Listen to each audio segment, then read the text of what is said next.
Sætningen for et lineært vækstforhold lyder, at når x vokser med delta x, så vokser y med a gange delta x.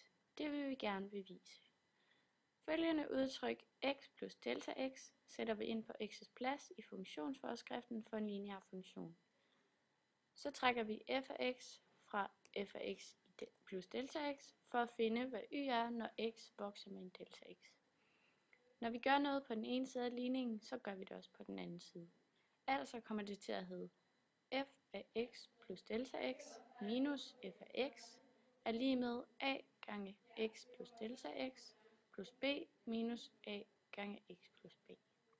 Vi ganger ind i parentesen a gange x plus delta x, så den kommer til at hedde ax plus a delta x. Så bruger vi en regneregel til at ophæve parentesen a gange x plus b. Nu kommer den altså til at hedde minus a gange x minus b. Plus ax går ud med minus ax, og minus b går ud med plus b. Ligningen hedder nu a gange delta x, og vi har altså bevist vækstforholdet. Når x vokser med delta x, så vokser y altså med a gange delta x.